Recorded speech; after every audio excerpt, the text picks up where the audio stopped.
So we're down at the level of the roofs of the chapels on the north side of the choir of the cathedral. That's a lot to describe. But I want you just to look around as we pass through this space at the state of the stone disrepair.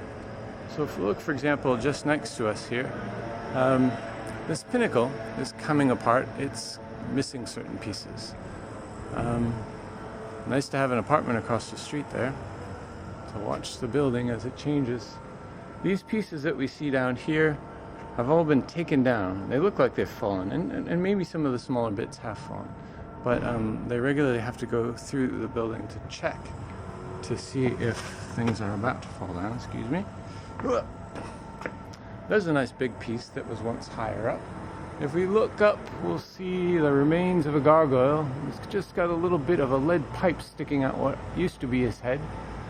Now there is a pretty extravagant reworking of the top of this pinnacle, which anchors the back end of this very long and slender flying buttress, a structural element without which the cathedral could not stand up, but which is suffering under the effects of water damage. Water has gotten into various pieces of stone which are not resisting the movement of water through the stone very well at this point. So let's go through into the next bay. We're moving to the east here.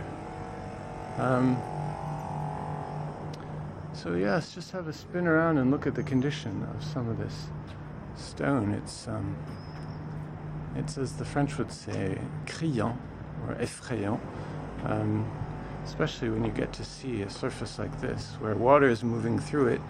And if I grabbed it with my fingers right here, I probably dare not, but woo, this would just pop right off. The surface, the crust, you could say, the oxidized surface of the limestone is ready to pop right off. And we'll see some other examples of that in a minute.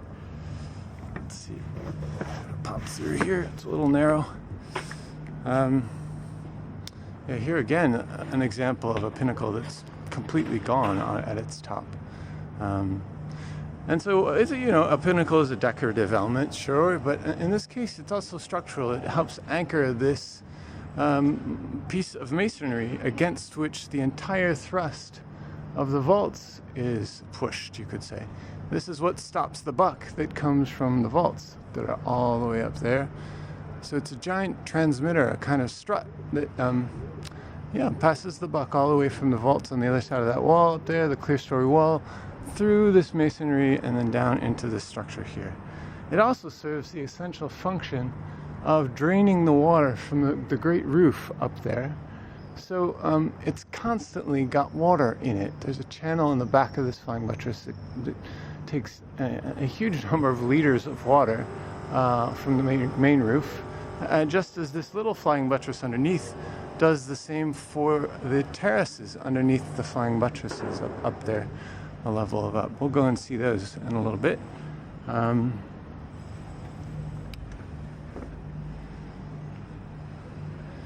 So the curious thing about all this is that you might expect, given what we know about Notre-Dame, it's a building started in the 12th century, although it was preceded by another building by the same name.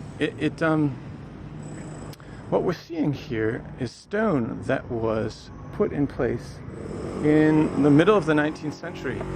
And so what we're seeing is not medieval at all. It's already been once overhauled since then, in the middle of the 19th century. So that first great restoration in the 19th century was initiated by the government, and the architects who won the commission were called Lassus and Viollet-le-Duc, the famous restorers of this building. And so what we're looking at right now is their work. And it has survived in some cases less well than the 12th century work, because when they replaced the 12th century flying buttresses, for example, they chose to use a different stone because the stone that they might have liked to use was probably mostly used up. It came from Parisian quarries, and this is the kind of damage that you'll see where the wall is just melting away. they've used a different kind of mortar. It's not really mortar, it's a cement, which is not very good because it doesn't move in the same way as limestone itself. But all of this is replaced in the 19th century, and so what we're going to see is a host of problems that are quite recent of date. Look at all of this. Stone rot. All of that is coming from the fact that there's water leaking out. Maybe it's the gargoyle up there. The water is leaking out and down this buttress, and as it moves it takes bits of stone with it, and if that goes on long enough it will just basically erode the stones. These windows are all rehung, replaced at that same time. So yeah, what I hope you can see by walking through this forest of stones is that they're suffering. That through exposure to water, through exposure to atmospheric pollution, they need some attention. And they're going to get some attention because there is a restoration campaign afoot right now. It just needs, let's say, a lot of attention. And so we are trying to raise funds for the restoration of the cathedral. Now here's a good example. There's a little piece of balcony here, balustrade, that it was essentially falling apart, and so they quickly rebuilt a wooden structure to make sure people don't fall off. And you can see how much of the stonework had fallen away already when it was replaced by this very thin plywood structure. They actually took out the stone here. These are the pieces that have been replaced by plywood, just sitting here waiting perhaps to be incorporated in a real live stone version once the attention has turned from maybe less crucial elements to these smaller elements. Crucial, I think, are the structural elements. If we lose the flying buttress or one of them, there's nothing to stop the vaults from pushing the walls out. And they're very good at that. That's what vaults do for a living. And I think we could expect a serious problem in that case. It's not as if it's imminent, but as we've been seeing going by here, and I hope you're looking around, look at these colonnettes that are engaged on the side of this pinnacle, or at the tail end of the coudé, back of the buttress, you could say. They're melting away, and that maybe is just decorative work, but the less stone there is in this part of the building, the less well it's going to anchor all of this thrust that's dropping down from the level of the roof. So, you could get yourself worried over this kind of thing.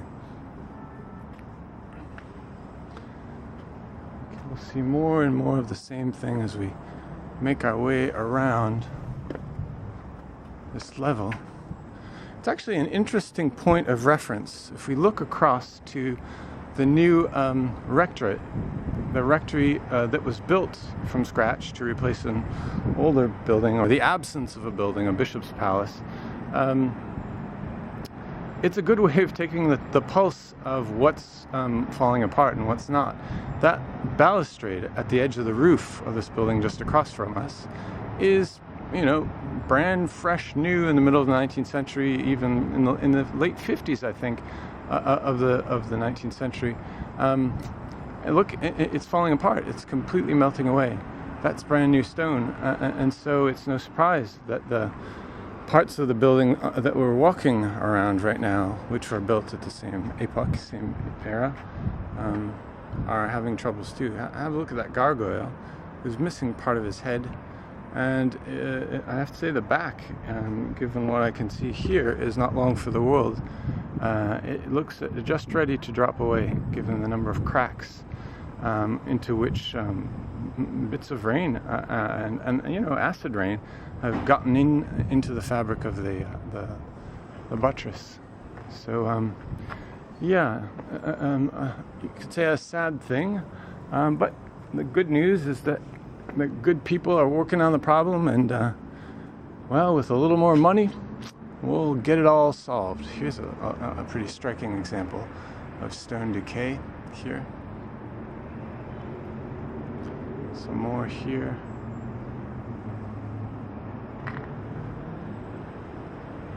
Oh yeah, this is a classic moment right here. I'll just pause so we can absorb this one. You'd wish this poor stone weren't absorbing so much water, but water was clearly running down, or is in the process regularly of running down the face of this set of stones that make up the culée, the back end of the flying buttress. And you see these giant, these big bubble marks. That's where the surface, the epidermis of the stone is kind of flaking away because water's gotten underneath it. This is a kind of mortar that really shouldn't be here. It's concrete or some kind of cement mortar that's not really compatible with limestone and causes as many problems as it seems to solve. Anyway, so there's some work to be done here. The lead roofs have to be checked out again. See, this is a wooden roof that's covered with lead, and they have to make absolutely certain that there's no water passing around the seams of the lead, because once you get the wooden beams wet, they'll start to rot, and then you can't count on your roof. The biggest issue in those terms on the building right now, we can't see the spire, but at one point we'll be able to. The spire is leaking. Well, let's say its lead covering is leaking, and therefore, the wood framing elements of the spire, which all dates from the 19th century, are getting weakened, and so they have to patch up that lead stuff pretty quickly. I think that may be the next step in the restoration campaign. Okay, let's head back in the other direction to rejoin André. I guess we could keep going around the choir. Yeah, let's go a little further.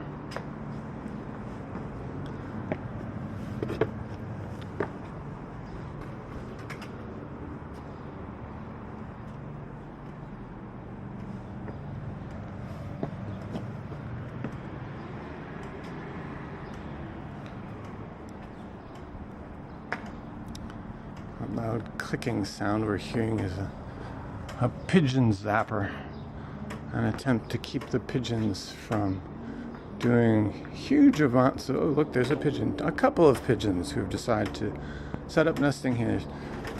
Yuck. They're basically rats, and their excrement is a very effective dissolving agent of limestone. So if you ever see a pigeon on a nice Gothic building, kick it. Get rid of it. Here's a good example of an entire wall. This is the wall of the set of stones that make up the culée of this particular flying buttress, and they're melting away. You can see the passage of rain has caused them to pocket up, and some of the stone has already fallen off. There's an example up there. Yeah. Anyway, there we go. Alright, we're going to head back this way. Oops.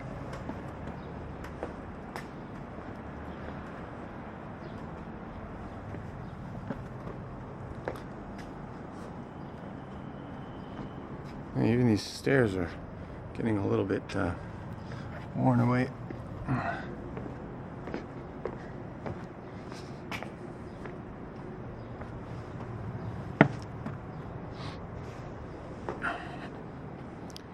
This is an interesting thing. It shows us some core samples that have been made, some test repairs of blocks. So there's a number of ways that you could take care of a sick block, a sick stone block here. You could cut it and encircle it, that is, just cut along the edges, cut the mortar out, pull the block right out, and replace it. And that maybe is the best case scenario, because it's a brand new block of limestone, perhaps chosen from a sturdier type of limestone. But another choice, and they seem to be doing experiments with two types of patching cement, I would guess, is to scale away the surface, the one that wants to break away anyway, and then to come up with a solution like this. I'm not quite sure what these holes are cut in here, but it certainly has something to do with the experiment that they're running. Here they were used circular holes. Again, it would be interesting to have the architect explain this to us, but it's pretty clearly an attempt to resurface a wall that is falling apart, or it's slowly scaling away.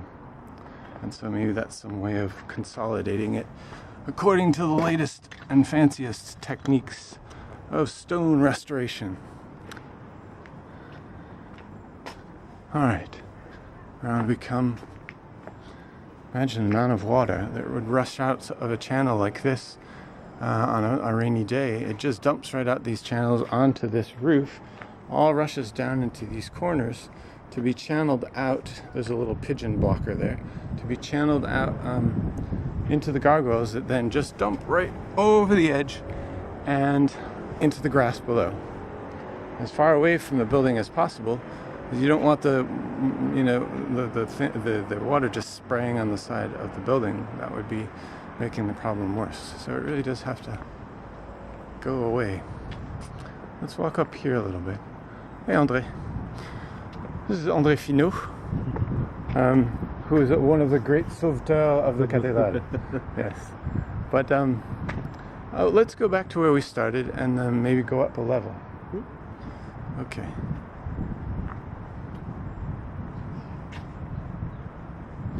So there's a wonderful photo that was made in the middle of the 19th century, just where we're standing, looking in this direction, where we see the building as it was in the middle of the 19th century, as it was inherited by La Suisse and Viollet-le-Duc, and it was in bad shape then. All of the flying buttresses that we see before us had been refaced with plaques of stone.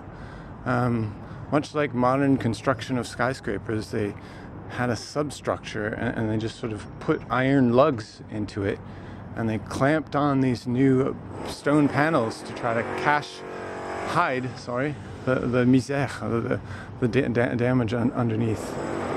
And so all the stuff we're seeing now is 150 years later than that.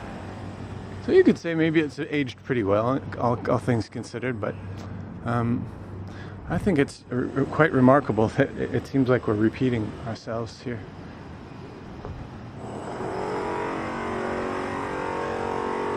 Sorry about the noise, but they're working on the building across the street. They're restoring that too. It's a police station. Okay. Est-ce que tu as le montre? Okay. How are you feeling today, André? I'm fine, thank you. Because I'm with you. Oh, nice thing. He's such a sweet guy. Okay, here we go. So here we are. So I have to get oriented first. Grab control of this thing here. So we're just one level up from the previous space. Let me just peer over here. I'm trying not to fall over. So we're just down in that terrace just below us, as the folks wait to climb into the tower. Well worth doing when you're here. So just to go back to that idea of a pinnacle as being an essential structural component, this is a pinnacle with a saint inside of it. So he's contributing to the work of holding this big coudé down, firmly posed, firmly pressing down on the masonry below, and redirecting whatever sort of horizontal thrusts are coming out of this flying buttress down into the vertically set stones, where they're safely directed, these forces, down into the ground. So this is, I have to say, one of the most beautiful parts of the cathedral, this vista that opens up as the flying buttresses rack themselves up, accepting thrusts from the vaults through the walls and directing it safely downwards. But you get multiplication of curving forms. It's quite lovely. And the same things that we saw downstairs are going to show up, here as well. Holes in the wall, you might wonder what those are doing there. They were used in construction and in reconstruction. They were left there. They're called put-log holes. They'd build scaffolding directly out of them. Very smart system, in fact. Although they tend to get lodged in by pigeons after a while. So here, this is a particularly good look. We had a look from below. Look at the pinnacle there. It's been completely wrapped up with what looks like maybe aluminum bands strapping an iron and wood armature, basically holding the entirety of the structure together for the time being until they can actually take the whole thing down and rebuild it. You can see that the top of the pinnacle is, well, it's gone. It's been already taken down, or maybe it fell down at one point in a storm. These little fleurons, little bits of flour you could call them, are largely disintegrating. You can see there's a part right on top here. If we look down, you'll get a sense of what they might once have looked like at this point. In fact, you can find these in the laser scan that I made in 2010, and some are in better shape in the laser scans. So some of this has already, in the intervening rather few years, has happened. So it's a perpetual process of degradation due to the atmospheric conditions. Look at that set of pinnacles at those flying buttresses there.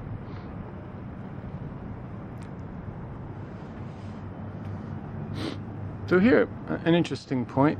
We're looking at a real piece of 12th century work, although it's been fixed up too, not necessarily in the best way.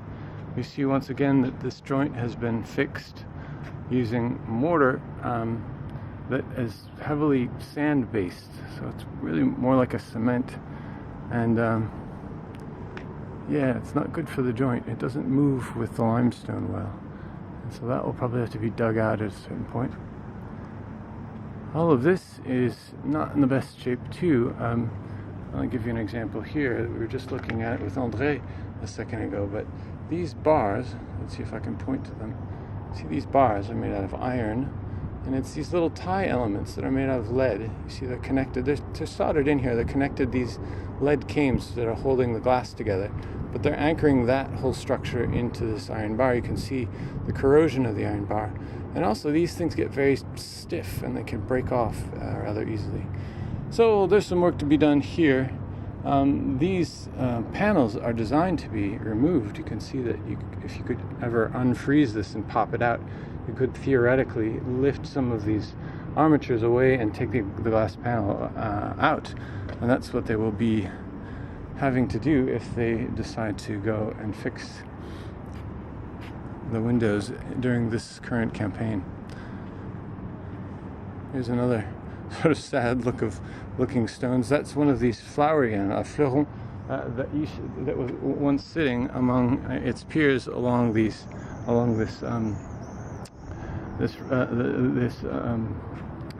what the heck is the word for fence? Well, you know what I'm talking about. That thing over there. And this is an interesting one. Here you can see that it still has, sticking out of its middle, the iron lug and the little sheath of lead that was used to anchor the iron lug inside the stone. If you just put the iron straight into the stone, well, it would have wiggled around. Had water gotten into it, it would have rusted and maybe even exploded the stone. So they used regularly, not only in the Middle Ages, but they knew this technique in the 19th century when they were restoring. So they just covered it with they would really pour lead, molten lead, into the thing, and then insert the iron elements. So here, this is a kind of funny looking one, but you can see the lead sheath here without the iron lug, or perhaps it's just a little further in, because you might be wondering what these big gravestone marker things are doing here. It's actually, you can open them up, and that's how you get access to the roof structure just underneath. I did it once, and it's always fun to go somewhere else you haven't gone, but yeah, it's a dark space. It's not lighted very well at all. Okay, another interesting point of reference.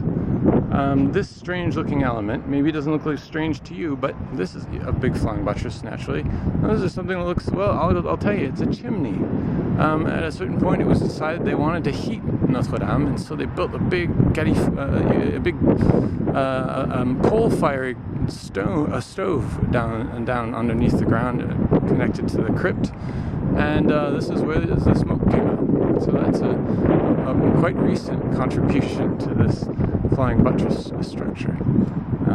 Certainly not there back when the cathedral was begun in the 12th century. Whoa, excuse me. That was a little bouncy. Let's just take a look around, have a look at some more damaged spots. Look at the base of this colonnette. Quite a good example of what water can do. You see it starts to break into the layers of the stone. That's how it's laid down. This piece of stone happens to be taken sideways out of the bed of stones in the quarry. Normally you'd take a stone out in the way that was laid down, you could say, by Mother Nature, so it is acting in the sense of gravity. This is used against gravity. In other words, this came sideways out of a shelf of stone, and it's been set on its head. And this is one of the things that can happen to a stone when it gets set on its head. It's not used to taking any weight this way, and it's not used to having water pass up and down it this way, and so it's starting to go away as a result. Another interesting detail, you just see about this, a bit of lead that was often used as a joint between edge-bedded elements such as this. In French the word is embelli, but in English we say edge-bedded, that it was taken sideways out of the bed. And here is the most spectacular kind of and an awful kind of damage. This huge fissure that's running its way, and that won't take much more to have this entire surface. If I wanted to, I wouldn't do it, but I could just pop this away.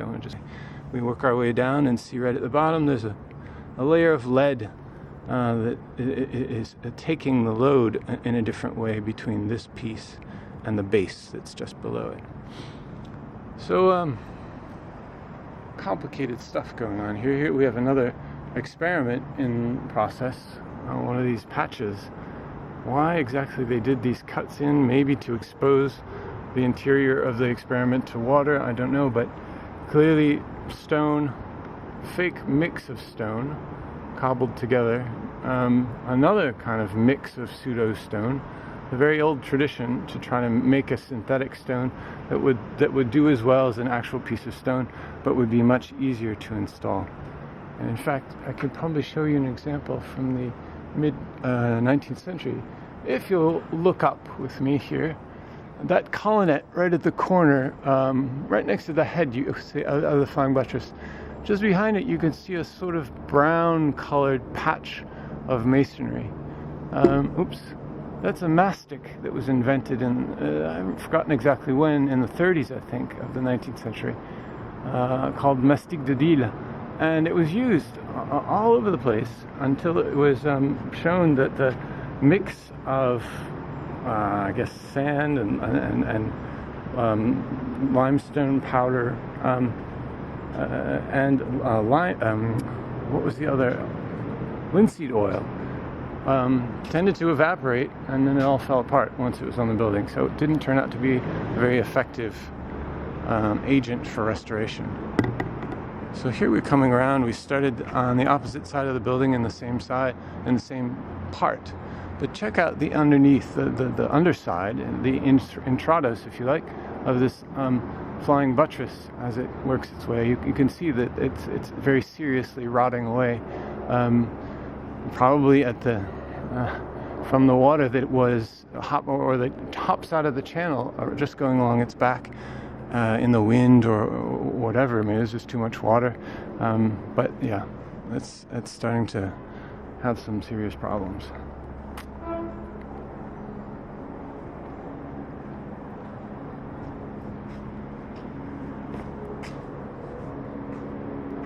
Here we see the Pantheon across the way, the former Church of Sainte-Geneviève. Yeah, this is one of those thrilling views that you get of the building, where it deploys itself with all of its structural frailty and structural muscle as we walk underneath the great flying buttresses. Yeah, I'd say this is one of my favorite, if not my favorite part of the building, I'll admit it. Where do you get to be outside and inside at once?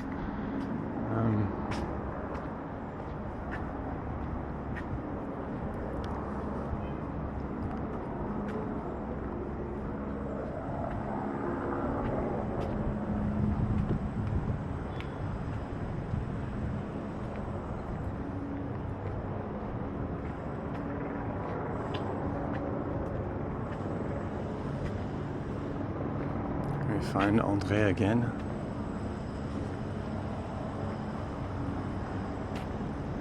So many things to look at, so many things to try and to understand. We're in a real mashup of 13th century work and 19th century work here. It's very fun to try to unpack the different pieces. But for our purposes, what we have to do is observe how much needs fixing up.